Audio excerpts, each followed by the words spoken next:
તો અહીંયા હવે આપણે આગળનો પ્રશ્ન જોઈએ છીએ. પ્રશ્ન નંબર 10. સોડિયમ ક્લોરાઇડની વાહકતા જુદી જુદી સાંદ્રતાએ 298 કેલ્વિન તાપમાને માપવામાં આવી હતી અને પરિણામો નીચે આપવામાં આવ્યા છે. હવે જો પરિણામો સાંદ્રતા જે આપણે મોલારિટીમાં લીધી છે એ સાંદ્રતાના પરિણામો જો આ પ્રમાણે હોય અને એ પ્રમાણે જો વાહકતાના મૂલ્યો આ પ્રમાણે હોય, હવે અહીંયા સમજવાની વાત એ છે કે વાહકતાના જે એકમ છે એ આપણને અહીંયા બે એકમો આપેલા છે. એક તો આપણને અહીંયા કપ્પા એકમ આપેલો છે અને અહીંયા સાયમન પ્રતિ મીટર એ બીજો એક એકમ આપેલો છે. તો આનો મતલબ એ નથી કે આનો એકમ કપ્પા ભાગ્યા સાયમન પર મીટર ઇન્વર્સ છે, આ રીતની વાત નથી. અહીંયા આપણને બે એકમ આપેલા છે, યા તો તમે કપ્પા લઈ શકો યા તો તમે સાયમન પ્રતિ મીટર લઈ શકો. તો આપણને બે જુદા જુદા એકમો અહીંયા આપેલા છે. બંને એકમોમાં આપણે જોઈ શકીએ છીએ કે 10 ની 2 ઘાત વડે અહીંયા ગુણાકાર કરેલો છે અને આ વેલ્યુ બધી આપણને આપેલી છે કંઈક આ પ્રમાણે. તો આપણે ગણવાનું શું છે કે બધી સાંદ્રતાઓ માટે મારે લેમ્ડા એમ નું મૂલ્ય એટલે કે મોલર વાહકતાનું મૂલ્ય મારે શોધવાનું છે. અને જે આ મોલર વાહકતાનું મૂલ્ય મળે છે એના મૂલ્યોને મારે કોની વિરુદ્ધ ગણવાનું છે? સી ની 1/2 ઘાત એટલે કે જે મારી સાંદ્રતા જે છે, આ સાંદ્રતા જે છે એનો મારે વર્ગમૂળ નીકાળવાનું છે. 1/2 ઘાત એનો મતલબ થાય છે વર્ગમૂળ. તો સી નું વર્ગમૂળ નીકાળવાનું છે, મતલબ સી ની આ બધી જે વેલ્યુ આપી છે એનું મારે વર્ગમૂળ નીકાળવાનું છે અને પછી એના વિરુદ્ધ મારે આલેખ દોરવાનું છે. તો સૌથી પહેલા તો આપણે એક કામ કરીએ કે સી ની જે બધી જ વેલ્યુ આપી છે એનું આપણે વર્ગમૂળ નીકાળી દઈએ, કારણ કે મારે વાય અક્ષ પર શું લેવાનું છે? સી ની વેલ્યુ વર્ગમૂળમાં લેવાની છે. તો સી ની બધી જ વેલ્યુ મેં વર્ગમૂળમાં અહીંયા નીકાળી દીધેલી છે. આ સી ની ઓરિજિનલ વેલ્યુ છે મોલારિટીમાં અને આ આપણે એનું વર્ગમૂળ નીકાળ્યું છે. વર્ગમૂળ નીકાળવાનું મતલબ એનું રૂટ નીકાળવાનું છે, મતલબ આ જે વેલ્યુ જે છે એનું વર્ગમૂળ નીકાળવાનું છે. તો આનો આન્સર શું આવશે? 0.0361. તો આ રીતે બધી વેલ્યુનો આપણે વર્ગમૂળ નીકાળ્યો છે. વર્ગમૂળ નીકાળ્યા પછી મારે શું કરવાનું છે? લેમ્ડા એમ શોધવાનું છે. લેમ્ડા એમ નું મૂલ્ય કેવી રીતે શોધાય? તો લેમ્ડા એમ માટે આપણે સમજી શકીએ કે એનું સૂત્ર શું છે? K/m યા ફિર બોલું K/c. અલ્ટિમેટલી કપ્પા ભાગ્યા મોલારિટી મારે કરવાનું છે. હવે કપ્પાની જગ્યાએ હું બીજો એકમ લઈ શકું, અહીંયા સાયમન પ્રતિ મીટર એટલે કે સાયમન મીટર ઇન્વર્સ. હવે મારે કરવાનું શું છે કે સાયમન મીટર ઇન્વર્સ જે છે એને મારે સૌથી પહેલા કન્વર્ટ કરવો પડશે શેમાં? સાયમન પ્રતિ સેન્ટીમીટરમાં.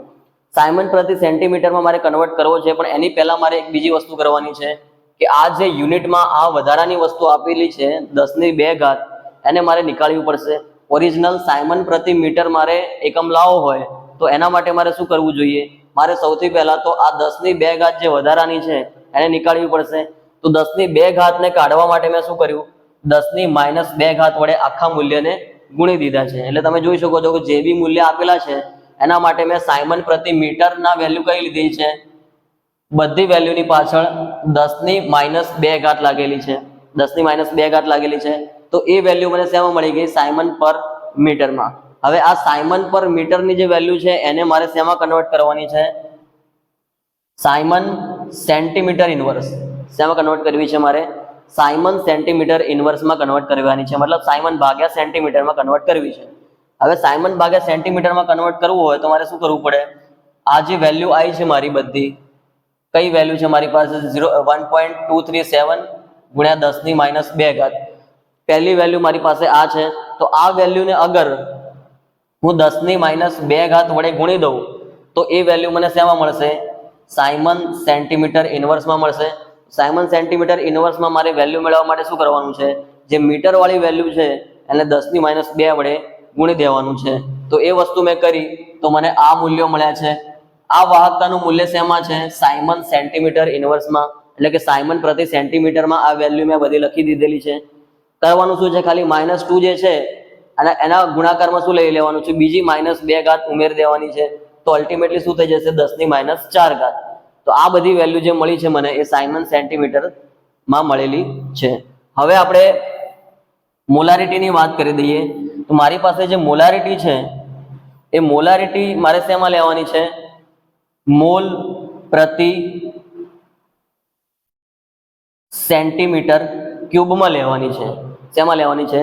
મોલ પ્રતિ સેન્ટીમીટર ક્યુબમાં. કેમ મોલ પ્રતિ સેન્ટીમીટર ક્યુબમાં લેવાની છે? કારણ કે મારે મોલારિટી પણ શેમાં જોઈએ છે? સેન્ટીમીટર ક્યુબમાં. અને આ પણ મેં શેમાં લઈ લીધું છે? સાયમન પ્રતિ સેન્ટીમીટરમાં. તો ઉપર નીચે બંનેના એકમ સેમ કરવા માટે મેં શું કર્યું છે? બંનેને સેન્ટીમીટરમાં કન્વર્ટ કરેલા છે. તો આને પણ મેં સેન્ટીમીટરમાં કન્વર્ટ કરી દીધું છે. હવે અમારે મોલારિટીને પણ શેમાં લેવાનું છે? સેન્ટીમીટરમાં લેવાનું છે. પણ આપણને આ વસ્તુ શેમાં આપેલી છે? મોલારિટી ઓલવેઝ શેમાં હોય છે? મોલ પ્રતિ લીટરમાં. તો લીટર જે હોય, લીટરનો મતલબ થાય છે 1 ડેસીમીટર ક્યુબ. 1 લીટરનો મતલબ થાય 1 ડેસીમીટર ક્યુબ અને 1 ml નો મતલબ થાય છે 1 સેન્ટીમીટર ક્યુબ. તો અહીંયા જો મેં સેન્ટીમીટર ક્યુબ લખ્યું છે તો આનો મતલબ શું થશે? ml થશે. તો આ જે વસ્તુ છે એ શેમાં થઈ ગઈ? મોલ પર ml. મોલ પ્રતિ ml માં જે વસ્તુ આવી ગઈ છે. હવે આપણને ખબર છે કે જ્યારે પણ આપણે મોલારિટીનું સૂત્ર લખીએ છીએ અને એમાં જ્યારે પણ આપણે ml નો ઉપયોગ કરીએ છીએ તો આપણે ઉપર 1000 વડે ગુણાકાર કરીએ છીએ. તો મતલબ મારે મોલ લખવા હોય, મોલારિટી લખવી હોય અહીંયા ml માં યા તો ફિર બોલું સેન્ટીમીટર ક્યુબમાં, તો મારે આખા સૂત્રમાં ઉપર શું મૂકવું પડશે? 1000 વડે ગુણાકાર કરવો પડશે. તો અલ્ટિમેટલી સૂત્ર મારી પાસે કંઈક આ રીતે આવશે. અહીંયા મારી પાસે કપ્પાની જે વેલ્યુ છે એ લખવાની થાય, ગુણાકારમાં 1000 કરવાના થાય. આ ગુણાકારમાં 1000 આયા કેવી રીતે? તો મોલારિટીની જે વેલ્યુ છે એમાં મને ખબર છે કે મારે 1000 વડે ગુણાકાર કરવો પડશે. તો આ 1000 જે છે એ ઉપર જશે તો અહીંયા કેવી રીતે આવી જશે? ગુણાકારમાં આવી જશે. તો આ જે 1000 આયા છે એની નીચે મારે સિમ્પલી શું લખી દેવાનું છે? મોલારિટીની વેલ્યુ. તો અલ્ટિમેટલી મારે આ સૂત્ર ફોલો કરવાનું થાય છે બધી ગણતરી માટે. તો આ સૂત્રને જો હું ગણતરીમાં લઉં છું તો આ સૂત્ર હું કેવી રીતે લખીશ?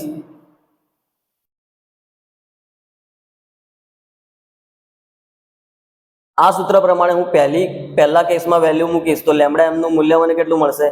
કપ્પાની વેલ્યુ મેં કેટલી લીધી છે?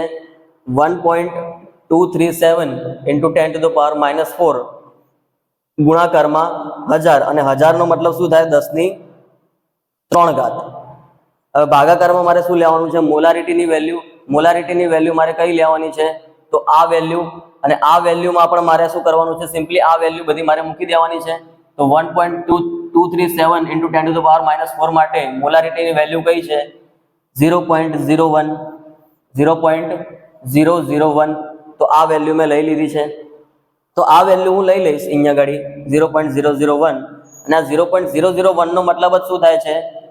10 ની -3 ઘાત. તો આ રીતે જો મારી પાસે વેલ્યુ આપેલી હોય તો આ 10 ની -3 ઘાતને જો હું ઉપર લઈ જાઉં તો 1.237 ગુણ્યા 10 ની -4 ઘાત ગુણ્યા 10 ની 3 ઘાત અને 10 ની -3 ઘાત ઉપર જાય તો 10 ની 3 ઘાત બીજી થઈ જશે. તો આ ટોટલ શું થશે? 1.237 10 ની -4 ઘાત અને 10 ની 6 ઘાત. તો અલ્ટિમેટલી 1.237 10 ની -4 ઘાત 10 ની 6 ઘાત. તો 10 ની 6 ઘાત ને અહીંયા આની સાથે હું ગુણી દઉં છું તો વેલ્યુ શું આવશે? 10 ની 2 ઘાત. અને 10 ની 2 ઘાત માટે હું શું લખી શકું છું? 123.7. ઓકે, તો આ વેલ્યુ મને અહીંયા મળેલી દેખાય કે 123.7. પણ આ વેલ્યુ મને કયા એકમમાં મળી છે? સાયમન સેન્ટીમીટર સ્ક્વેર પ્રતિ મોલ. સાયમન સેન્ટીમીટર સ્ક્વેર પ્રતિ મોલ એકમમાં મને આ વેલ્યુ મળેલી જણાય. આ જ રીતે જો હું બીજો કેસ લઈ લઉં, આ જ રીતે બીજા કેસની વાત કરું તો બીજા નંબરમાં પણ કંઈ આ રીતે જ છે. બીજા નંબરમાં મારે લેમ્ડા એમનું વેલ્યુ મૂકવી હોય તો સૂત્ર મારી પાસે આ જ છે કે ગુણ્યા 1000 ભાગાકારમાં અહીંયા મોલારિટીની વેલ્યુ આવે. તો કે ની વેલ્યુ મારી પાસે સેન્ટીમીટરમાં કેટલી આપેલી છે? 11.85 ગુણ્યા 10 ની -4 ઘાત અને ગુણાકારમાં મારે 1000 વડે ગુણાકાર કરવાનો છે. તો 1000 ની જગ્યાએ હું 10 ની 3 ઘાત લખી શકું. ભાગાકારમાં મારે કઈ વેલ્યુ લેવાની થાય?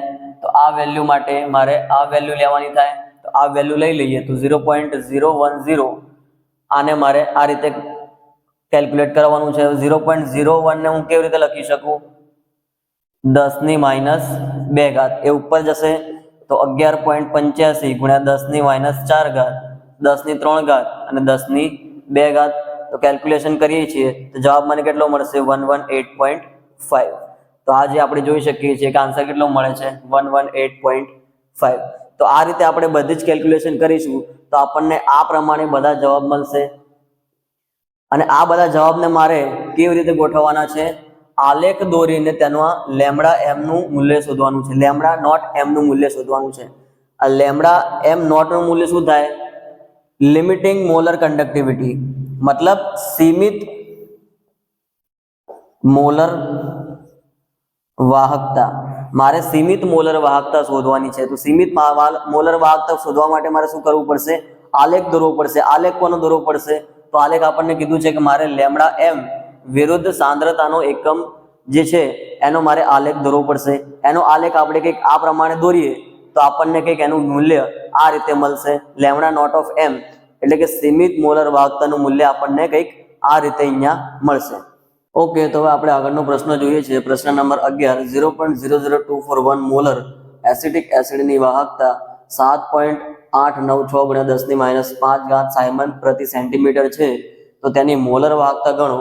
જો એસિડિક એસિડ માટે લેમડા નોટ ઓફ એમ નું મૂલ્ય 390.5 સાયમન સેન્ટીમીટર સ્ક્વેર પ્રતિ મોલ હોય તો તેનો મારે વિયોજન અચળાંક ગણવાનો છે. મતલબ મારે અહીંયા બે વસ્તુ શોધવાની થાય, એક તો મોલર વાહકતા અને બીજો વિયોજન અચળાંક. બરોબર છે. તો મારે આના માટે કરવાનું શું થાય? સૌથી પહેલા તો મારે મોલર વાહકતા ગણવાની છે. બરોબર. મોલર વાહકતાનું સૂત્ર મને ખબર છે કે K × 1000 ભાગાકારમાં મોલારિટી. અને અહીંયા જે મારે મોલારિટી રાખવાની થાય એ ml માં રાખવાની થાય છે, મોલ પ્રતિ ml માં. તો ગણીએ છીએ દાખલો. K નું મૂલ્ય આપણને અહીંયા કેટલું આપેલું છે? K નું મૂલ્ય આપણે જોઈ શકીએ છીએ કે અહીંયા મોલારિટી આપણને આટલી આપેલી છે અને વાહકતા મને કેટલી આપેલી છે? 7.896 × 10⁻5. તો વેલ્યુ લખીએ છીએ 7.896 × 10⁻5 ગુણાકારમાં 1000 નો મતલબ થાય છે 10⁻³ અને ભાગાકારમાં મોલારિટીની વેલ્યુ આપણે રાખી દઈએ છીએ 0.00241. ઓકે, તો આ વેલ્યુ જે મને મળશે એ વેલ્યુ મને લેમડા એમ ની વેલ્યુ મળશે. અને લેમડા એમ ની વેલ્યુ અહીંયા કેટલી થાય છે? 32.76 સાયમન સેન્ટીમીટર સ્ક્વેર પ્રતિ મોલ. આ રીતે આપણે અગર ગણતરી કરીએ છીએ તો જવાબ મને કેટલો મળે છે? 32.76 સાયમન સેન્ટીમીટર સ્ક્વેર પ્રતિ મોલ. આ તો મળી ગયો છે મને લેમડા એમ નું મૂલ્ય. હવે મારે જો એનો વિયોજન અચળાંક શોધવો હોય તો વિયોજન અચળાંકનું સૂત્ર થાય છે K. અને K શોધવા માટે આપણે એસિટિક એસિડની પ્રક્રિયા લખવી પડે છે. જે રીતે આપણે આગળના ધોરણમાં સંતુલન ચેપ્ટર ભણ્યા છીએ એમાં આપણે કંઈક આ રીતે જોતા હતા કે એસિટિક એસિડ મતલબ CH3COOH અને તેનું વિયોજન કેવી રીતે થશે? CH3COO- અને H+. આ રીતે તેનું વિયોજન થાય.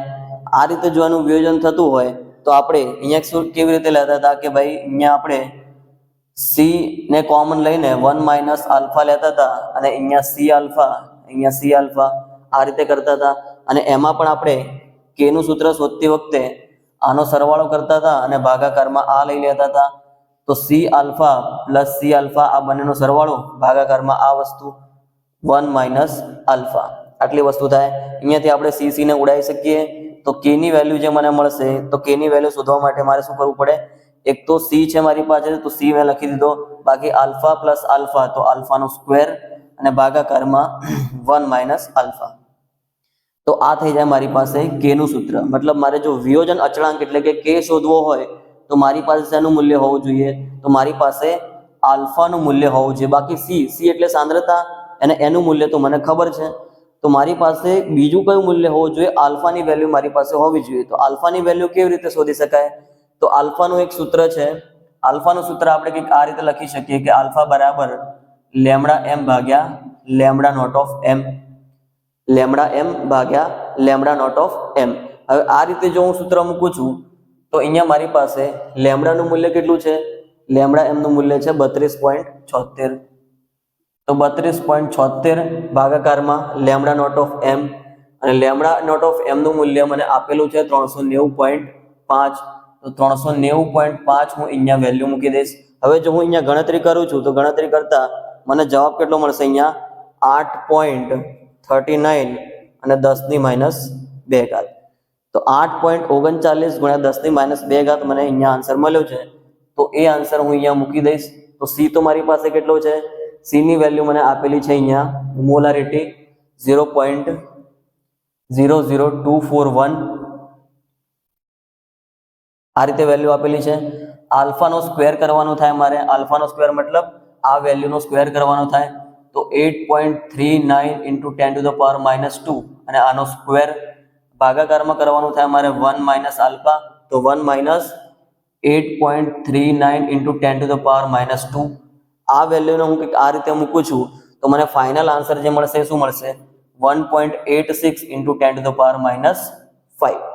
1.86 into 10 to the power minus 5 મને જવાબ અહીંયા મળે છે. તો આ થઈ ગઈ k ની વેલ્યુ, મતલબ વિયોજન અચળાંકની વેલ્યુ આ રીતે મળે. અને બીજી વેલ્યુ મારે કઈ શોધવાની હતી, મારે લેમ્ડા એમ નું મૂલ્ય શોધવાનું હતું. તો લેમ્ડા એમ નું મૂલ્ય મને આ રીતે મળી શકે. ઓકે, હવે આગળનો પ્રશ્ન જોઈએ છે. આગળનો પ્રશ્ન આપણને શું કહે છે કે નીચેના રિડક્શન માટે કેટલો વિદ્યુત ભાર એટલે કે ચાર્જ મારે જોઈએ. પ્રશ્ન નંબર 12 કંઈક આ રીતે કહે છે આપણને. એમાં આપણને 3 કેસ આપેલા છે. પહેલા કેસમાં શું છે કે 1 મોલ Al+3 માંથી મારે Al બનાવવાનું છે, મતલબ મારે એલ્યુમિનિયમનું રિડક્શન કરવાનું છે. બીજા કેસમાં મારી પાસે 1 મોલ Cu2+ છે અને એમાંથી મારે કોપર બનાવવાનું છે. ઓકે, થર્ડ કેસમાં મારી પાસે 1 મોલ MnO4- છે અને એમાંથી મારે Mn2+ બનાવવાનું છે. વન બાય વન વાત કરીએ. તો પહેલા કેસમાં આપણે જોઈએ કે મારી પાસે 1 મોલ Al+3 છે, બરોબર. હવે Al+3 મારી પાસે હોય અને એને મારે જો Al માં કન્વર્ટ કરવું હોય તો મારે તેમાં 3 ઇલેક્ટ્રોન એડ કરવા પડે. કેટલા ઇલેક્ટ્રોન? 3 ઇલેક્ટ્રોન. 3 ઇલેક્ટ્રોન એડ કરવાના છે. હવે હું 1 ઇલેક્ટ્રોનની પહેલા તો વાત કરી લઉં. 1 ઇલેક્ટ્રોનનો વિદ્યુત ભાર કેટલો હોય? 1 ઇલેક્ટ્રોન માટે વિદ્યુત ભાર હોય 1.6 ગુણ્યા 10 - 19 1 ઇલેક્ટ્રોનનો વિદ્યુત ભાર આપણને ખબર છે 1.6 into 10 to the power -19 coulomb, બરાબર. આટલો હોય તો મારી પાસે તો અહીંયા કેટલા ઇલેક્ટ્રોન છે? 3 મોલ ઇલેક્ટ્રોન. તો મારે પહેલા આ 1 ઇલેક્ટ્રોનની વાત થઈ, હવે 1 મોલ ઇલેક્ટ્રોનની વાત કરવી પડે મારે. 1 મોલ ઇલેક્ટ્રોન મતલબ શું? 1 મોલ ઇલેક્ટ્રોનની જગ્યાએ હું કેટલા ઇલેક્ટ્રોન લખી શકું? તો 1 મોલની જગ્યાએ હું 6.022 ગુણ્યા 1023 ઇલેક્ટ્રોન લખી શકું. તો 6.22 ગુણ્યા 1023 માટે કેટલો વિદ્યુત ભાર? તો 6.022 ગુણ્યા 1023 ભાગાકારમાં 1.6 into 10 to the power -19. તો આનો જવાબ આવશે 96432. અને આપણે નિયરલી કેટલા લઈએ છીએ? એપ્રોક્સિમેટલી 96500. અને આ 96500 ને તો આપણે શું કહીએ છીએ? 1 ફેરાડે, બરોબર છે. તો મતલબ મને અહીંયાથી એક વસ્તુ ખબર પડી કે મારી પાસે અગર 1 ઇલેક્ટ્રોનનો વિનિમય થતો હોય, 1 ઇલેક્ટ્રોનનો વિનિમય 1 મોલમાંથી, તો એના માટે ફેરાડેનું મૂલ્ય મને કેટલું મળશે? મતલબ હું ઇનશોર્ટ આ રીતે લખી શકું, 1 મોલ માટે 96500. તો મારી પાસે તો અહીંયા કેટલા મોલ ઇલેક્ટ્રોન છે? 3 મોલ ઇલેક્ટ્રોન. તો 3 મોલ માટે કેટલા? તો 3 ગુણ્યા 96500. તો આ રીતે હું કેલ્ક્યુલેશન કરું તો મને Al માટે શું મળશે? જે વેલ્યુ મળશે એને આપણે અહીંયા કેલ્ક્યુલેટ કરી દઈએ તો અહીંયા 3 into F થઈ જશે. અને આ જે વેલ્યુ આવી એનો એકમ શું હશે? કુલમ્બ હશે. તો આ થઈ ગયું મારું પહેલા કેસનો આન્સર. એ રીતે જો મારે બીજા કેસમાં કરવું હોય તો બીજા કેસમાં હું શું કરી શકું? મારી જોડે અહીંયા કોપર છે, તો કોપરમાં મારે શું કરવું પડશે? Cu2+ માંથી Cu બનાવવાનો છે. તો કેવી રીતે બન્યો હશે? 2 ઇલેક્ટ્રોનને મેળવીને. તો 2 ઇલેક્ટ્રોનને મેળવ્યા છે તો આમાં આપણે આન્સર શું લખી શકીએ? 2 ગુણ્યા 96500. ઓકે, તો ત્યાં તો પ્રોબ્લેમ નથી. કોપર સુધી તો અહીંયા કોઈ પ્રોબ્લેમ નથી. પણ પ્રોબ્લેમ ક્યાં આવશે? આપણે જ્યારે આની વાત કરીએ છીએ, ત્રીજા નંબરની વાત કરીએ છીએ, 1 મોલ MnO4 માંથી Mn2+. તો મારી પાસે અગર MnO4- માંથી મારે Mn2+ બનાવવું છે, બરોબર. તો સૌથી પહેલા તો આ રિએક્શન માટે મારે શું કરવું પડશે? એ ઓક્સિજનને બેલેન્સ કરવા પડશે. ઓક્સિજનને સરખાવવા પડશે. ડાબી સાઈડ અને જમણી સાઈડ બંને સાઈડ ઓક્સિજનને ઇક્વલ કરવા પડશે. તો અહીંયા મને 4 ઓક્સિજન દેખાય, તો અહીંયા મારે 4 ઓક્સિજન કરવા માટે શું કરવું પડશે? તો 4 H2O મૂકવા પડશે. ઓક્સિજનને બેલેન્સ ઓલવેઝ H2O થી જ કરવા પડે. તો 4 ઓક્સિજનને બેલેન્સ કરવા માટે મેં અહીંયા 4 H2O મૂકી દીધા. હવે પ્રોબ્લેમ શું થશે? મારે માત્ર ઓક્સિજનને બેલેન્સ નથી કરવાના, મારે તો હાઇડ્રોજનને પણ બેલેન્સ કરવાના છે બંને બાજુ. તો અહીંયા ટોટલ 4 દુ 8 આપણને અહીંયા H2 આપેલું છે અને એવા કેટલા H2 છે? 4. મતલબ ટોટલ હાઇડ્રોજન કેટલા થયા? 8. તો રાઈટ હેન્ડ સાઈડ પર 8 હાઇડ્રોજન છે અને અહીંયા એક પણ હાઇડ્રોજન નથી. તો મારે હાઇડ્રોજન બેલેન્સ કરવા માટે અહીંયા 8H+ લખવા પડે. તો અહીંયા 8H+ થઈ ગયા. હવે આપણે જોઈ શકીએ છીએ કે ઓક્સિજન બી બેલેન્સ થઈ ગયા છે અને હાઇડ્રોજન પણ અહીંયા આપણને બેલેન્સ થયેલા દેખાય. હવે ત્રીજી વસ્તુ મારે શું કરવું પડે? મારે અહીંયા ચાર્જ બેલેન્સ કરવો પડે, મતલબ મારે અહીંયા વિદ્યુત ભાર પણ બેલેન્સ કરવો પડે બંને સાઈડ. તો અહીંયા આપણે ગણીએ છીએ કે આ બાજુ એટલે કે લેફ્ટ હેન્ડ સાઈડ પર અને આ બાજુ મતલબ રાઈટ હેન્ડ સાઈડ પર બંને બાજુ ઇલેક્ટ્રોન કેવી રીતે બેલેન્સ થશે. સૌથી પહેલા તો જોઈ લઈએ કે વિદ્યુત ભાર કેટલો છે. અહીંયા 8H+ છે, મતલબ 8 પોઝિટિવ છે. અને બીજું શું છે મારી પાસે, એક અહીંયા મને નેગેટિવ પણ દેખાય, એટલે આમાં મારે એક નેગેટિવને બાદ પણ કરવું પડે, એટલે ટોટલ કેટલો થાય અહીંયા +7. મતલબ ડાબી બાજુ મારી પાસે કેટલો વિદ્યુત ભાર છે ટોટલ +7. એ રીતે જમણી બાજુ જોઈએ તો જમણી બાજુ તો માત્ર Mn2+ છે, તો રાઈટ હેન્ડ સાઈડ પર કેટલો વિદ્યુત ભાર છે +2. તો બંને બાજુ પ્રક્રિયામાં બંને બાજુ આપણે જોઈ શકીએ છીએ કે વિદ્યુત ભાર સરખો નથી તો મારે સરખો કરવો પડશે. સરખો કરવા માટે મારે શું કરવું પડશે, તો આ બાજુ મારે કેટલા ઇલેક્ટ્રોન વડે પ્લસ કરવા પડશે મારે, તો +7 તો છે જ, એમાં હું કેટલા માઇનસ કરું તો +2 થશે. તો અહીંયા મારે 5 ઇલેક્ટ્રોનને પ્લસ કરવા પડશે. 5 ઇલેક્ટ્રોન, અને ઇલેક્ટ્રોન પર આપણને ખબર છે કે -1 ચાર્જ હોય, તો અહીંયા +7 અને +-5 કરી દઈશ તો આનું ટોટલ શું થશે +2, અને +2 ને +2 બંને ઇક્વલ થઈ ગયા છે. તો અહીંયા આપણે જોઈ શકીએ છીએ કે મારે ઇલેક્ટ્રોન કેટલા ઉમેરવા પડે છે, 5 ઇલેક્ટ્રોન. અને જો 5 ઇલેક્ટ્રોન મૂકવા હોય તો મારે આના માટે જે ફેરાડેનું મૂલ્ય લખવું પડશે, કેટલું લખવું પડશે, 5 × 96500. આનો જે આન્સર આવે છે એ આન્સર કેટલો હશે 5F. અને આને આપણે કુલમ્બમાં લેવાનું થાય. શેમાં લેવાનું થાય, કુલમ્બમાં. તો આ રીતે આપણે આ બંને પ્રશ્નોને સોલ્વ કરી શકીએ છીએ. તો આગળનો પ્રશ્ન જોઈએ છે, પ્રશ્ન નંબર 13. નીચેના ઉત્પાદન માટે ફેરાડેના પર્યાયમાં કેટલા વિદ્યુતની જરૂર પડશે તે મારે જણાવવાનું છે. અને મારી પાસે બે કેસ આપેલા છે. એક કેસમાં મારી પાસે પિગલિત CaCl2 માંથી મારે 20 ગ્રામ કેલ્શિયમ બનાવવાનો છે, અને બીજા કેસમાં મારે પિગલિત Al2O માંથી 40 ગ્રામ Al બનાવવાનો છે. ઓકે, 1 by 1 વાત કરીએ છીએ.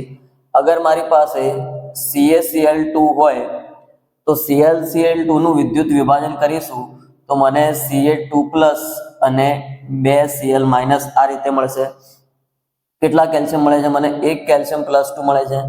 તો 1 Ca+2 જો હોય મારી પાસે, અને એમાંથી મારે જો કેલ્શિયમ બનાવવું હોય તો મારે 2 ઇલેક્ટ્રોન આપવાની જરૂર પડશે. ઓકે, હવે મારે વાત કરવી છે મોલની. અહીંયા મને કેલ્શિયમના કેટલા મોલ મળે છે, 1 મોલ. હવે 1 મોલનું વજન કેટલું હોય તો મને ખબર છે મોલનું સૂત્ર કંઈક આ રીતે બને કે મોલ બરાબર આપેલ દળ ભાગાકારમાં આણ્વીય દળ. હવે મારે જો મોલની કિંમત 1 લાવવી હોય તો આપેલ દળની વેલ્યુ મારે એટલી લાવવી જોઈએ જેટલી વેલ્યુ આણ્વીય દળની હોય. હવે મને કેલ્શિયમનું આણ્વીય દળ ખબર છે કેટલું હોય, 40 હોય, બરોબર છે. તો અગર હું આપેલ દળ પણ 40 લઈ લઉં તો મને કિંમત કેટલી મળે, 40 ઉડી જાય અને વેલ્યુ કેટલી મળે મને 1. પણ આ 1 વેલ્યુ ક્યારે મળે, જ્યારે હું આપેલ દળ કેટલું લઉં છું, 40. તો અહીંયા આપણે 1 મોલની કિંમત કેટલી ગણી શકીએ, તો અહીંયા આપણે સમજી શકીએ કે અહીંયા 1 મોલ જે આપેલું છે, 1 મોલ કેલ્શિયમ, આ 1 મોલ કેલ્શિયમનું દળ કેટલું થાય તો 40 ગ્રામ થાય. 1 મોલ કેલ્શિયમ મતલબ 40 ગ્રામ દળ. હવે આપણે શું કરવાનું છે, મારે તો 20 ગ્રામ કેલ્શિયમ લાવવાનું છે. 20 ગ્રામ કેલ્શિયમ લાવવાનું, તો આપણે અહીંયા સિમ્પલ પદ મૂકી શકીએ.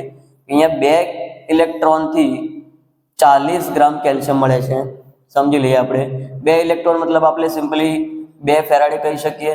તો 2 ફેરાડેથી અગર મને 1 મોલ કેલ્શિયમ એટલે કે 40 ગ્રામ કેલ્શિયમ મળતું હોય તો મારે તો કેટલું લાવવું છે, 20 ગ્રામ લાવવું છે. 20 ગ્રામ કેલ્શિયમ માટે મારે કેટલા ફેરાડેની જરૂર પડશે, તો સિમ્પલી મારે ક્રોસ મલ્ટિપ્લિકેશન કરી દેવાનું થાય. 20 × 2 ભાગાકારમાં 40. તો અહીંયા આપણે જોઈ શકીએ કે 0 0 કેન્સલ, અને આ રીતે કેન્સલ થાય અને આન્સર મને શું મળશે, 1 ફેરાડે. તો આ રીતે આપણે કંઈક સિમ્પલ આન્સર મૂકી શકીએ આનું.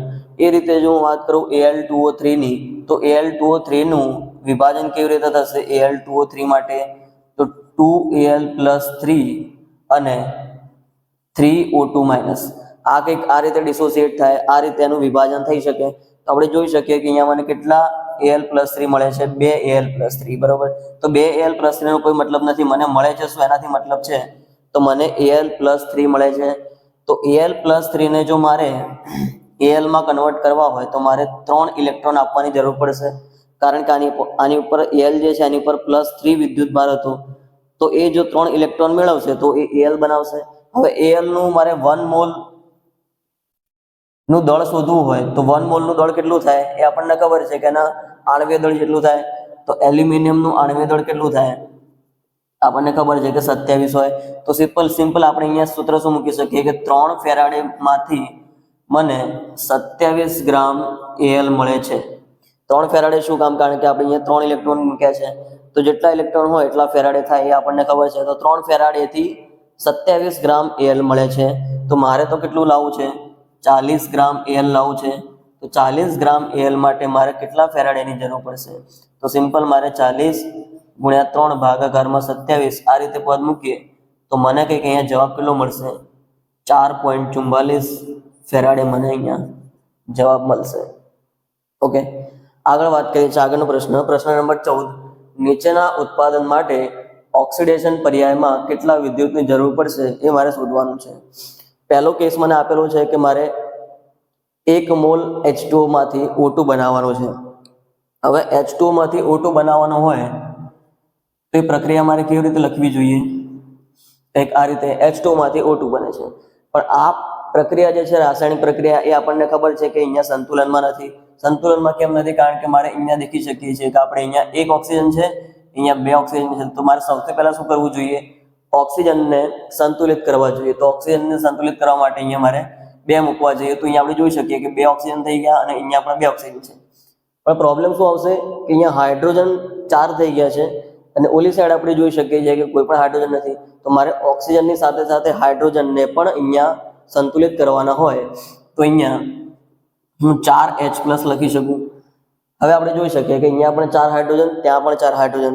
તો વળી પાછી એક પ્રોબ્લેમ એ થાય કે આ બાજુ આપણે જોઈએ તો જે વિદ્યુત ભાર આવે છે એ +4 વિદ્યુત ભાર આવે અને અહીંયા આપણે જોઈ શકીએ કે 0 વિદ્યુત ભાર આવે. તો મારે વિદ્યુત ભારને પણ અહીંયા શું કરવાના હોય છે? સંતુલનમાં લાવવાના હોય છે. તો અહીંયા એક કામ કરીશ કે 4 ઇલેક્ટ્રોન લઈ લઈશ. તો 4 પોઝિટિવ હતા અને 4 નેગેટિવ થઈ જાય તો અહીંયા અલ્ટિમેટલી શું થઈ જશે? વિદ્યુત ભાર 0.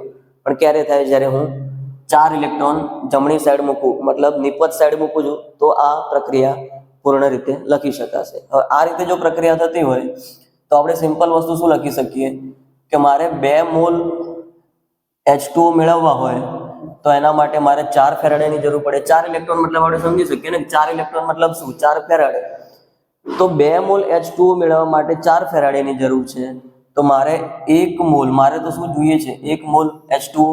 તો 1 મોલ H2O માટે મારે કેટલા ફેરાડેની જરૂર પડશે? તો આપણે સિમ્પલી અહીંયા આન્સર મૂકી શકીએ કે જોઈ શકીએ કે 1 ગુણ્યા 4 ભાગ્યા 2 એટલે આપણને આન્સર શું મળશે? 2 ફેરાડે. બરોબર. હવે 2 ફેરાડેને તમારે કુલમમાં કન્વર્ટ કરવા હોય તો કુલમમાં કેવી રીતે કન્વર્ટ થશે? 2 × 96500. બરોબર. તો કુલમમાં આન્સર જોઈતો હોય તો આપણે આ રીતે પણ મેળવી શકીએ. ઓકે, હવે આગળનો કેસ જોઈએ આપણે. 1 મોલ FeO માંથી Fe2O3 મારે બનાવવાનો છે. તો આ FeO જે છે, FeO એમાં Fe ની ઓક્સિડેશન અવસ્થા +2 હોય અને Fe2O3 ની વાત કરું તો એમાં Fe ની ઓક્સિડેશન અવસ્થા Fe+3 હોય. તો મારે અલ્ટિમેટલી કરવાનું એ છે કે મારે Fe+2 માંથી Fe3+ બનાવવાનો છે. બરાબર. તો આ Fe2+ માંથી Fe3+ કેવી રીતે બન્યો હશે? અહીંયા 1 ઇલેક્ટ્રોનને ગુમાવીને. તો આપણે જોઈ શકીએ છીએ કે અહીંયા 1 ઇલેક્ટ્રોનનું વિનિમય થાય છે. બરાબર. તો 1 મોલ FeO માંથી Fe2O3 બનાવવા માટે કેટલા ઇલેક્ટ્રોનની જરૂર પડે છે? 1 ઇલેક્ટ્રોન. અને 1 ઇલેક્ટ્રોનનો મતલબ શું થાય? 1 ફેરાડે. બરાબર છે. તો 1 ફેરાડેનો મતલબ બીજી રીતે લખવા તો શું થાય? 96500 કુલમ્બ. તો આપણે કંઈક આ રીતે આ પ્રશ્નને પણ સોલ્વ કરી શકીએ. આગળનો પ્રશ્ન જોઈએ છે. પ્રશ્ન નંબર 15. 5 એમ્પિયરનો પ્રવાહ 20 મિનિટ માટે ઉપયોગ કરીને NiNO3 ટ્વાઇસના દ્રાવણનું પ્લેટિનમના વિદ્યુત ધ્રુવ વચ્ચે વિદ્યુત વિભાજન કરવામાં આવ્યું તો કેથોડ પર Ni નું કેટલું દળ નિક્ષેપિત થશે? આ પ્રકારનો મારી પાસે પ્રશ્ન છે. પ્રશ્નની જો વાત કરીએ તો સૌથી પહેલા તો મારે શું ગણવું જોઈએ? 5 એમ્પિયર જે મને પ્રવાહ આપેલો છે અને 20 મિનિટ માટે ઉપયોગમાં લેવામાં આવે તો તેનાથી ઉત્પન્ન થતા વિદ્યુત ભારની સૌથી પહેલા તો મારે વાત કરવી જોઈએ કે ભાઈ હું 20 મિનિટ માટે આનો ઉપયોગ કરું છું 5 એમ્પિયર પ્રવાહનો, તો એનાથી જનરલી કેટલું વિદ્યુત ભાર ઉત્પન્ન થાય છે મારે પહેલા તો એ જોવું જોઈએ. તો એના માટે મારે સૂત્ર કયું મૂકવું જોઈએ? Q બરાબર IT. બરાબર. Q નો મતલબ થાય વિદ્યુત ભાર, I નો મતલબ થાય એમ્પિયર એટલે કે પ્રવાહ, અને ટાઈમ નો મતલબ થાય છે સમય. સમય આપણે સેકન્ડમાં લેવાનો છે, તો આપણને 5 એમ્પિયર પ્રવાહ I આપેલો છે, ટાઈમ આપેલો છે 20 મિનિટ, અને 20 મિનિટને હું સેકન્ડમાં કન્વર્ટ કરીશ તો મારે અહીંયા 60 સાથે ગુણાકાર કરવાનો થાય. તો મારી પાસે આ વેલ્યુ જે મળી છે એ Q ની વેલ્યુ મળી છે. આનો જવાબ લાવીશું તો આપણને કેટલો મળશે? આટલો કંઈક જવાબ આપણને અહીંયા મળે. બરાબર. 6000 અહીંયા આપણને જવાબ મળશે, 6000 કુલમ. હવે 6000 કુલમ છે મારી પાસે. હવે મારે વાત કરવી છે NiNO3 ટ્વાઇસની. અગર મારી પાસે જો NiNO3 ટ્વાઇસ આ રીતે એક કમ્પાઉન્ડ હોય, એક પદાર્થ હોય મારી પાસે, તો એનું જો હું વિદ્યુત વિભાજન કરું તો મને કંઈક આ રીતે વસ્તુ મળે, Ni2+ અને 2NO3-. આ રીતે કંઈક મને વિદ્યુત વિભાજન કરીને 2 આયન મળશે. એક આયન મળશે Ni2+ અને બીજો આયન મળશે મને 2NO3-. આ રીતે કંઈક મને આયન મળશે. હવે જો મારી પાસે Ni2+ હોય અને એને જો મારે Ni માં કન્વર્ટ કરવો હોય તો મારે તેમાં 2 ઇલેક્ટ્રોન ઉમેરવાની જરૂર પડે. હવે 2 ઇલેક્ટ્રોનનો મતલબ આપણને ખબર છે. 2 ઇલેક્ટ્રોનનો મતલબ શું થશે? તો 2 ઇલેક્ટ્રોનનો મતલબ થાય 2 ફેરાડે, અને 2 ફેરાડેનો મતલબ થાય 2 × 96500 કુલમ. તો મારી પાસે કુલમની વેલ્યુ આટલી છે. તો આટલા કુલમ વિદ્યુત ભારમાંથી મને Ni ના કેટલા મોલ મળે છે? 1 મોલ. ને 1 મોલનું મને ખબર છે કે 1 મોલનું દળ કેટલું થાય? આણ્વીય દળ જેટલું, એટલે કે 58.5. Ni નું મતલબ નિકલનું આણ્વીય દળ કેટલું થશે? 58.5. એટલે અહીંયા આપણે સિમ્પલ સૂત્ર શું મૂકી શકીએ કે 2 × 96500 આટલું વિદ્યુત ભાર જો આપવામાં આવે તો 58.5 ગ્રામ નિકલ નિક્ષેપિત થતું હોય. બરોબર. આટલા વિદ્યુત ભારે આટલું નિકલ નિક્ષેપિત થાય. ક્યાં નિક્ષેપિત થાય છે? તો અહીંયા લખેલું છે કે કેથોડ પર નિક્ષેપિત થાય. તો આટલું નિકલ નિક્ષેપિત થતું હોય તો મારી પાસે તો ટોટલ કેટલું કુલમ આપેલું છે? 6000. તો 6000 વિદ્યુત ભાર પર 6000 વિદ્યુત ભાર માટે કેટલા ગ્રામ નિકલ નિક્ષેપિત થાય? સિમ્પલ મારે આ સૂત્ર મૂકવાનું થાય. તો અહીંયા ક્રોસ મલ્ટિપ્લિકેશન જોઈ લઈએ કે 6000 ગુણ્યા 58.5 ભાગાકારમાં 2 × 96500. આ રીતે કેલ્ક્યુલેશન કરીએ તો આનો જવાબ આપણને મળી શકે. જવાબ કેટલો મળશે? અહીંયા 18.15 આસપાસ આપણને કંઈક જવાબ મળશે. બરોબર. 18.15 આપણને અહીંયા જવાબ મળશે. અહીંયા તમે શું કરી શકો કે અહીંયા આ 965 જે છે એની જગ્યાએ એની એક્યુરેટ વેલ્યુ પણ લખી શકો. એક્યુરેટ વેલ્યુ શું છે? 96432. અને 96432 જો આની વેલ્યુ લેવામાં આવે તો જવાબ કેટલો મળશે? 18.25 ગ્રામ. એટલે ડિપેન્ડ કરે છે કે આ વેલ્યુ કઈ લઈએ. જો એક્યુરેટ વેલ્યુ નથી લેતા તો આપણને આ જવાબ મળશે. સોરી, એક્યુરેટ વેલ્યુ નથી લેતા. એક્યુરેટ વેલ્યુ કઈ નથી? તો એક્યુરેટ વેલ્યુ જે ના હોય એ છે મારી પાસે 96500. આ વેલ્યુ લેવામાં આવે તો આ આન્સર મળશે, અને આ વેલ્યુ લેવામાં આવે તો આ જવાબ મળશે. બંને જવાબ સાચા ગણી શકીએ આપણે. એક્યુરેટ વેલ્યુ લેવી હોય તો એક્યુરેટ વેલ્યુ પણ લઈ શકાય, અને જે આપણે કહી શકીએ કે એપ્રોક્સ વેલ્યુ લેવી હોય તો એપ્રોક્સ વેલ્યુ પણ આપણે લઈને જવાબ આ રીતે મેળવી શકીએ. તો આગળનો પ્રશ્ન જોઈએ છે. પ્રશ્ન નંબર 16. 3 વિદ્યુત વિભાજ્ય કોષ ABC જે અનુક્રમે ZnSO4, AgNO3 અને CuSO4 ના દ્રાવણ ધરાવે છે અને તેમને શ્રેણીમાં જોડેલા છે. મતલબ આ રીતે શ્રેણીમાં જોડેલા છે. કોષ B માં એટલે કે AgNO3 માં 1.45 ગ્રામ સિલ્વર કેથોડ પર જમા થતું હોય ત્યાં સુધી મેં કેટલો વિદ્યુત પ્રવાહ પસાર કરેલો છે? 1.5 એમ્પિયર. મતલબ આ પ્રવાહ કેટલો છે? 1.5 એમ્પિયર જેટલો પ્રવાહ મેં પસાર કરેલો છે. બરોબર. તો આ પ્રવાહ મેં કેટલા સમય માટે પસાર કર્યો હશે મારે એ શોધવાનું છે. અને બીજું મારે શું શોધવાનું છે કે આ બંને જે કોષ છે એમાં મારે CU અને ZN ના કેટલા દળ નિક્ષેપિત થયા હશે તે મારે શોધવાનું છે. મતલબ ટોટલ મારે બે વસ્તુ શોધવાની છે. એક મારે સમય શોધવાનો છે કે મેં કેટલા સમય માટે આ 1.5 એમ્પિયર પ્રવાહ પસાર કરેલો હશે, અને બીજી વસ્તુ મારે શોધવાની છે કોપર અને ઝિંક કેટલું નિક્ષેપિત થયું હશે. કારણ કે અહીંયા આપણે સમજી શકીએ કે કોપર નિક્ષેપિત થયું હશે કેથોડ પર, અને અહીંયા જે છે કેથોડ પર ઝિંક નિક્ષેપિત થયું હશે. તો બંનેના દળ પણ મારે શોધવાના છે. વન બાય વન જોઈએ છીએ, સ્ટેપ બાય સ્ટેપ. તો આપણે સૌથી પહેલા તો વાત કરીએ, આપણને સિલ્વરના કેસમાં આપેલું છે કે કોષ બી મતલબ આ મારો A છે, આ B અને આ C. હવે કોષ B માં આપણે શું લખેલું છે અહીંયા કે 1.45 ગ્રામ સિલ્વર નિક્ષેપિત થાય છે, બરોબર. તો 1.45 ગ્રામ સિલ્વર ક્યારે નિક્ષેપિત થયો હોય, આપણે સિલ્વરનું સૂત્ર લખી દઈએ. અગર મારી પાસે AgNO3 છે તો AgNO3 કેવી રીતે તૂટશે આયનોમાં, તો એ Ag+ બનાવશે અને NO3 માઇનસ બનાવશે. આપણે આ રીતે તો સમજી શકીએ. હવે મારી જોડે જો Ag+ હોય અને તે એક ઇલેક્ટ્રોનને મેળવી દે તો Ag બનાવે. આ વસ્તુ પણ આપણે સમજી શકીએ કે મારી જોડે Ag+ છે, તે એક ઇલેક્ટ્રોન મેળવીને સિલ્વર બનાવશે અને આ રીતે સિલ્વર નિક્ષેપિત થયો હશે. તો અહીંયાથી આપણે એ પણ સમજી શકીએ કે અહીંયા 1 ફેરાડેથી Ag મતલબ Ag કેટલા છે 1 મોલ, અને 1 મોલનું દળ આપણે જે આગળનો પ્રશ્ન સોલ્વ કર્યો તો એમાં જોયું હતું કે 1 મોલનું દળ કેવી રીતે શોધાય, તેનું જે આણ્વીય દળ હોય એ જ તેનું 1 મોલનું દળ કહેવાય. તો આનું પણ 1 Ag નું આણ્વીય દળ કેટલું થશે, તો 108. તો 1 ફેરાડેથી આપણે શોધી શકીએ કે 1 ફેરાડેથી જો 108 ગ્રામ નિક્ષેપિત થતા હોય તો મારે તો શું કરવાનું છે, મારે 1.45 ગ્રામ મેળવવાના છે. મારી પાસે દળ કેટલું આપેલું છે 1.45 ગ્રામ.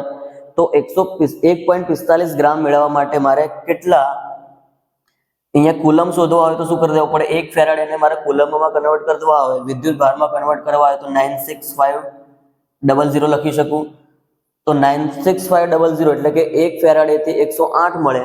તો મારે જો 1.45 નિક્ષેપિત કરવા હોય તો એના માટે મારે કેટલું કુલમ આપવું પડશે. તો હવે અહીંયાથી આપણે ક્રોસ ગુણાકાર કરી દઈએ, ચોકડી ગુણાકાર કરી દઈશું તો શું થઈ જશે, અહીંયા 96500 ગુણાકારમાં 1.45 ભાગ્યા 108 આ રીતે કેલ્ક્યુલેશન કરીએ છીએ તો આપણને અહીંયા જે વિદ્યુત ભાર છે એની વેલ્યુ મળશે, અને વેલ્યુ કેટલી મળશે 1295.6 કુલમ, બરોબર. તો આ આપણને અહીંયા કુલમની વેલ્યુ મળી ગઈ છે. કુલમની વેલ્યુ મળી જાય પછી મારે શું કરવું જોઈએ, તો હવે મારે સમય શોધવો જોઈએ. કારણ કે આપણને એક વસ્તુ તો શું પૂછી છે કે કેટલા સમય માટે પ્રવાહનું વહન કરાવવાનું છે. તો Q મને મળી ગયો છે, આ જે વેલ્યુ મળી એ શેની વેલ્યુ મળી છે મને, Q વિદ્યુત ભાર, બરોબર. તો વિદ્યુત ભાર મને મળી ગયો હોય તો સૂત્ર એનું મૂકી દઈશ, Q બરાબર I ગુણ્યા T, બરોબર છે. તો હવે Q મને ખબર છે, Q ની વેલ્યુ છે 1295.6, બરોબર.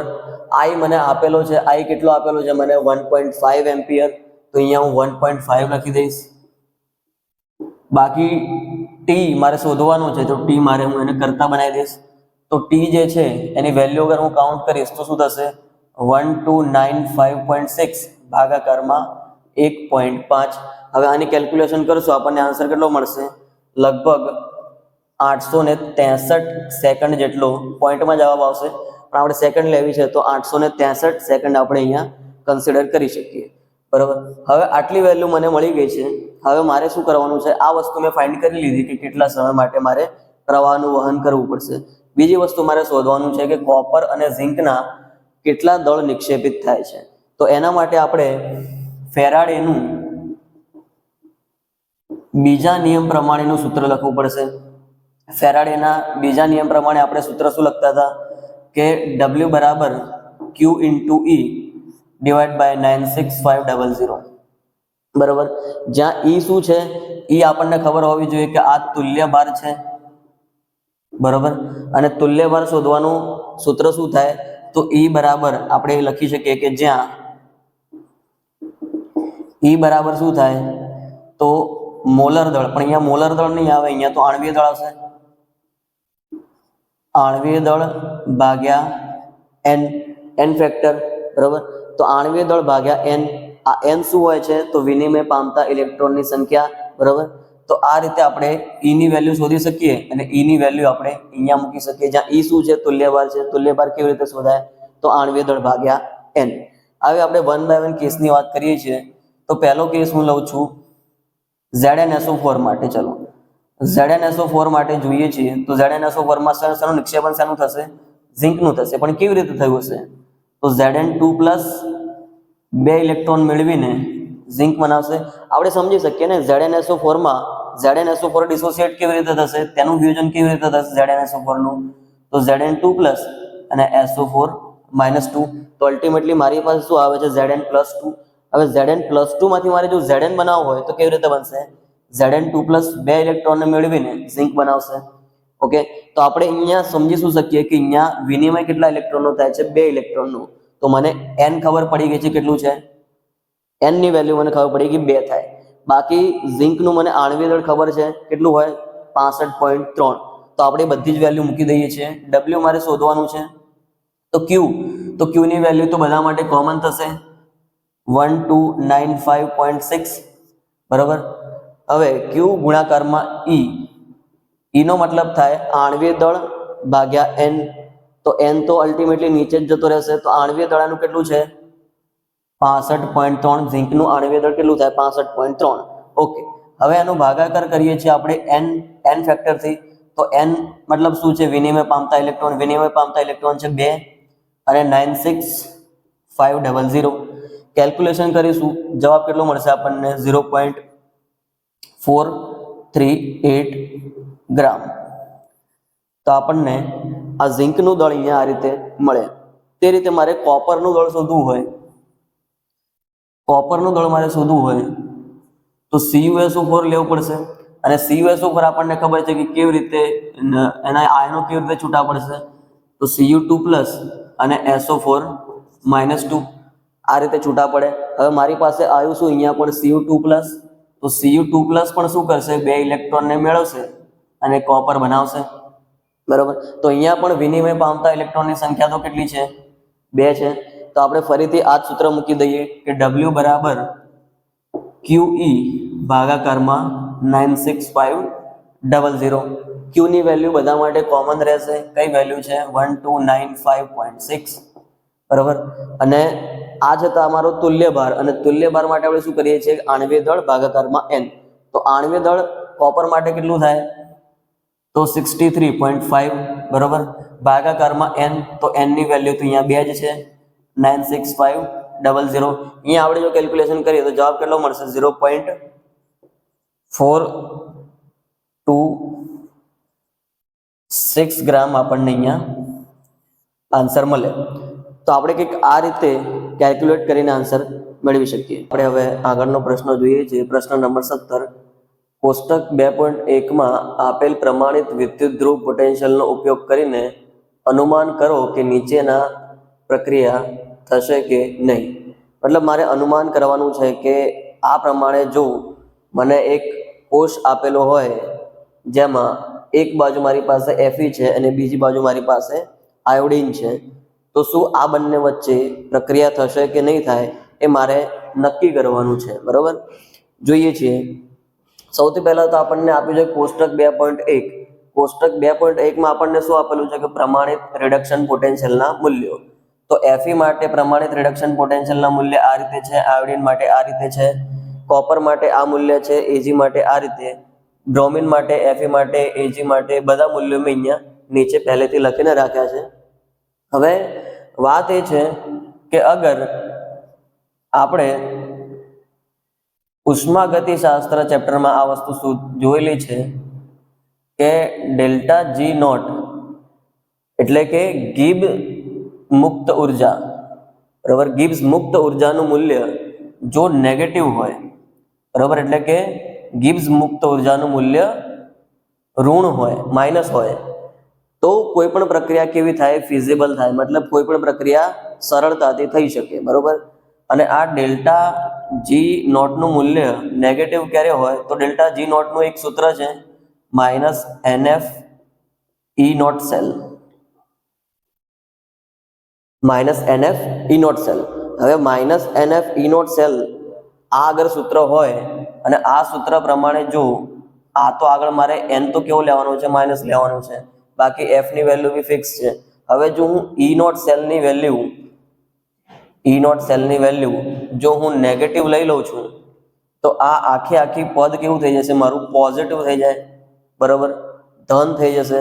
અને જો ધન થઈ જાય તો ડેલ્ટા જી નોટ કેવું થઈ ગયું કહેવાય, ધન થયું કહેવાય. અને જો ડેલ્ટા જી નોટ એટલે કે ગિબ્સ ફ્રી ઉર્જા, ગિબ્સ મુક્ત ઉર્જા જો ધન થઈ જાય તો પ્રક્રિયા સરળતાથી થઈ શકતી નથી.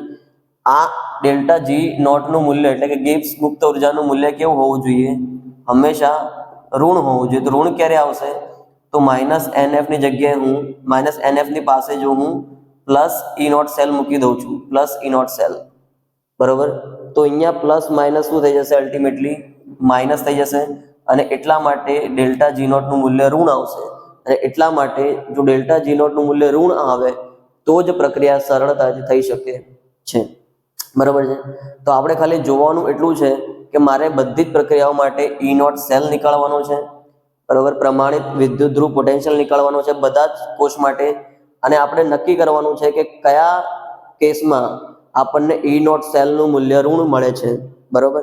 અને જો E નોટ સેલનું મૂલ્ય ઋણ મળતું હોય તો પ્રક્રિયા થતી નથી, અને E નોટ સેલનું મૂલ્ય જો ધન મળતું હોય તો તે પ્રક્રિયા સરળતાથી થાય છે. એટલે અલ્ટિમેટલી મારે ચેક એ કરવાનું છે કે E નોટ સેલનું મૂલ્ય ધન મળે છે કે ઋણ મળે છે. ધન મળતું હોય તો પ્રક્રિયા થશે, ઋણ મળતું હોય તો પ્રક્રિયા થશે નહીં. ચલો ચેક કરીએ છીએ કે E નોટ સેલનું સૂત્ર કેવી રીતે બને, કે કેથોડ નો પ્રમાણિત વિદ્યુત ધ્રુવ પોટેન્શિયલ અને એનોડ નો પ્રમાણિત વિદ્યુત ધ્રુવ પોટેન્શિયલ. હવે ચેક મારે એ પણ કરવાનું છે કે અહીંયા કેથોડ કોણ બનશે અને એનોડ કોણ બનશે. તો મને અહીંયા ખબર છે કે Fe3+. હવે Fe ની જે હોય ને એ ટોટલ બે એની પર આયન બની શકે, એક તો Fe2+ બની શકે અને Fe3+ બની શકે, બરોબર. તો અગર Fe3+ બની ચૂક્યો છે તો Fe3+ હવે વધારે ઇલેક્ટ્રોન ગુમાવવાના છે નહીં, બરોબર. Fe3+ માંથી ઇલેક્ટ્રોન ગુમાવવો મતલબ Fe4+ કરવો, અને આ પોસિબલ છે નહીં, બરોબર. તો એક વસ્તુ તો ક્લિયર થાય અહીંયાથી કે Fe3+ જે છે એ ઇલેક્ટ્રોન ગુમાવશે નહીં, તો શું કરશે, ઇલેક્ટ્રોન મેળવશે. અને જો Fe3+ ઇલેક્ટ્રોન મેળવશે તો તેને હું શેમાં મૂકીશ, એને હું કેથોડ તરીકે મૂકીશ. તો કેથોડ મને મળી ગયો છે, શું છે મારી પાસે, કેથોડ Fe. અને Fe માટે પ્રમાણિત રિડક્શન પોટેન્શિયલનું મૂલ્ય કેટલું છે, 0.77, બરોબર.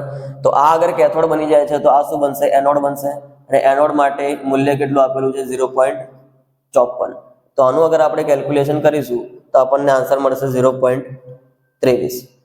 તો આપણે જોઈ શકીએ છીએ કે અહીંયા આપણને જે આન્સર મળે છે એ કેવું છે, ધન છે, બરાબર. તો E નોટ સેલનું મૂલ્ય જો મને ધન મળ્યું છે તો આ કેસ પ્રમાણે ડેલ્ટા જી નોટનું મૂલ્ય શું થઈ જશે, નેગેટિવ થઈ જશે, ઋણ થઈ જશે. અને એટલા જ માટે આ પ્રક્રિયા શું છે, શક્ય છે. તો આપણે શું લખી શકીએ અહીંયા કે પ્રક્રિયા શક્ય છે. ઓકે. તે રીતે આપણે જો બીજો કેસ લઈએ તો બીજા કેસમાં અમારી પાસે શું છે, Ag+ છે અને કોપર છે. બંનેના રિડક્શન પોટેન્શિયલના મૂલ્યો અહીંયા લખેલા છે. હવે Ag જે છે એ Ag+ ના ફોર્મમાં છે, Ag+, અને Ag+2 થઈ શકે નહીં. તો Ag+ હવે શું કરશે કે ઇલેક્ટ્રોનને મેળવશે તો એનું શું થશે, રિડક્શન થશે. તો રિડક્શનમાં મારી પાસે શું થઈ જશે, અહીંયા ફરીથી E નોટ સેલનું સૂત્ર મૂકવાનું છે આપણે. તો કેથોડ તરીકે મારી પાસે Ag રહેશે તો એનું મૂલ્ય છે 0.80. બાકી એનોડ છે મારી પાસે કોપર, તો કોપરનું મૂલ્ય છે 0.34. કેલ્ક્યુલેશન કરીશું આપણને આન્સર મળશે 0.46, બરોબર. તો આ પ્રક્રિયા પણ આના માટે પણ હું શું લખી શકું છું કે આ પ્રક્રિયા પણ શક્ય છે. ઓકે. તો બંને પ્રક્રિયાઓ, પહેલી બે પ્રક્રિયાઓ આપણે જોઈએ તો એ શક્ય થઈ શકે છે. ત્રીજી પ્રક્રિયાની વાત કરીએ તો ત્રીજી પ્રક્રિયામાં મારી પાસે Fe3+ છે. અને Fe3+ માટે મને ખબર છે કે Fe3+ હોય તો તે કોઈ દિવસ Fe4+ તો બનાવે જ નહીં, બરોબર. તો એના માટે તો શું શક્ય છે કે એ શું કરે, એક ઇલેક્ટ્રોનને મેળવીને Fe2+ બનાવે. અને ઇલેક્ટ્રોનને મેળવવું એને જ આપણે શું કહીએ છીએ, રિડક્શન. અને રિડક્શન હંમેશા ક્યાં થાય, કેથોડ પર. તો કેથોડ તરીકે મારી પાસે અહીંયા શું લેવું પડશે, મારે કમ્પલસરી Fe લેવું પડશે. તો Fe નું મૂલ્ય આપણને કેટલું આપેલું છે 0.77, બરાબર. બાકી સામેની સાઈડ જે છે એ આપણો એનોડ બનશે, એનું મૂલ્ય મને મળશે 1.09. કેલ્ક્યુલેશન કરીશું તો આપણને આન્સર મળશે 0.32, પણ આ 0.32 કેવા હશે? ઋણ હશે, બરાબર. તો આપણે અહીંયા જોઈ શકીએ છીએ કે અહીંયા મને E0 સેલનું મૂલ્ય ઋણ મળ્યું છે, અને ઋણ મળ્યું છે એટલા જ માટે હું અહીંયા શું લખી શકું કે પ્રક્રિયા શક્ય નથી, બરાબર. આ પ્રક્રિયા શક્ય છે નહીં, કારણ કે આપણને E0 સેલનું મૂલ્ય કેવું મળે છે? ઋણ મળે છે. અને E0 સેલનું મૂલ્ય જો ઋણ મળશે તો આ મૂલ્ય પ્રમાણે G0 નું જે મૂલ્ય છે એ કેવું મળી જશે? મને ધન મળશે. અને G0 નું મૂલ્ય જો મને ધન મળે તો એ પ્રક્રિયા શક્ય બનતી નથી. એ આપણે ઉષ્માગતિશાસ્ત્ર ચેપ્ટરમાં ભણેલા છીએ. હવે વાત કરીએ આગળની, તો અહીંયા મારી પાસે સિલ્વર છે અને મારી પાસે ફેરસ છે. હવે ફરીથી અહીંયા મારી પાસે શું છે? Fe3+. તો Fe3+ માટે શું શક્ય નથી? Fe4+ શક્ય નથી. તો શું શક્ય છે? Fe2+ બનવું શક્ય છે. તો Fe શું કરશે? એક ઇલેક્ટ્રોનને મેળવશે મતલબ એનું શું થશે? રિડક્શન થશે. અને રિડક્શન થાય તો Fe ને મારે ક્યાં મૂકવો પડશે? કેથોડ પર મૂકવો પડશે. તો બસ, તો E0 સેલનું જો મારે મૂલ્ય શોધવું હોય તો Fe મારો કેથોડ બનશે, તો એનું મૂલ્ય 0.77 હું આગળ રાખીશ. અને બીજું શું કરીશ કે Ag ની વેલ્યુ જે છે એને મારે પાછળ રાખવી પડશે, તો 0.80, બરાબર. આ રીતે કરશું તો આપણને આન્સર કેટલો મળશે? -0.03 વોલ્ટ, બરાબર. આનું પણ આપણે જોઈ શકીએ છીએ કે મૂલ્ય કેવું મળે છે? ઋણ મળે છે. અને મૂલ્ય ઋણ મળે તો અહીંયા મારે શું લખી શકાય કે પ્રક્રિયા શક્ય નથી, બરાબર.